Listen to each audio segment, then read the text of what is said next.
نبينا محمد عليه الصلاة والسلام سيردي سنولشي سودا وحن كفهمينا ماشى مؤمنكو الدنيا ماها ماشى مؤمنكو كل راح سنة يو مؤمنكو ماشى كل راح سنة وجنة وياه ماشى مؤمنكو كل راح سنة وجنة الدنيا سجن المؤمن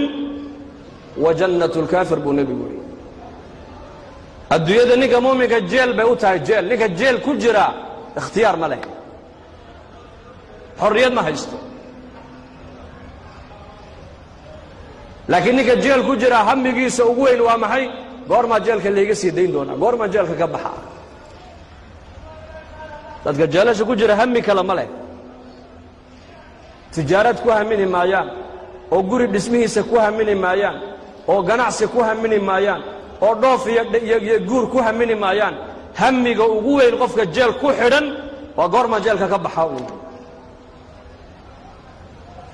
saadarteed buu nabigu leeyahay adduunyada muuminka waa jeelkiisi waa jeel maxaa loo jeedaa adduunka inta qofka muuminku uu joogo macnaha xorriyadiisii sidoo doona uma socon karayo waxa uu adduunyadan doona inuu ku sameeyo ma sameyn karayo waayo shariicad buu qofka muuminku leeyahay shariicad oo arag ilaahay baa ku siiyay hadana aragaaga awaamir buu leeyahay awaamir araga awaamirtu leeyahay waa maxay waxa eeg baa laga yiri waxaan hayeegi ma shariicadu ku leedahay arabka ilaahay baa ku siiyay shariicadu waxay ku leedahay waxa ku hadal waxana ku hadlin bay ku leedahay maqalka ilaahay baa ku siiyay shariicadu waxay ku leedahay waxa maqal waxana maqlin bay ku leedahay caloosha ilaahay baa ku siiyay waxaasi waa xalaal cun bay ku leedahay shariicadu waxana waa xaraan ha cunin bay ku leedahay socodka ilaahay baa ku siiyay shariicadu sidaa u socobay ku leedahay sidaana ha u socon bay shariicadu ku leedahay wala tamshi fil ardi maraha sidaa mutakabbiriinta ha u socon shariicada ku leedahay sidee u soco والذين لا يشهدون الزور واذا مروا باللغو مروا كراما بالهي sidee muuminiintu u socnaan waa sidee meel qaflad iyo macsiyo lagu hayo hadday soo maraan ayagoo maamuusan oo karaamaysan bay dhaafaan baa ilaahay shaqo ku darsan maayaan waqul lilmu'miniina yaghuddu min absaarihim axkaamta indhuhu ay leeyihiin eeg basarku axkaam buu leeyahay axkaamtiisu waa maxay waqul lilmu'miniina yaghuddu min absaarihim miskiidka dhexdeeda maaha waxa qadul basarka lagaa doonayo masaajidka dibadda markaad uga baxdaan la doonaya indhahaaga inaad laabtid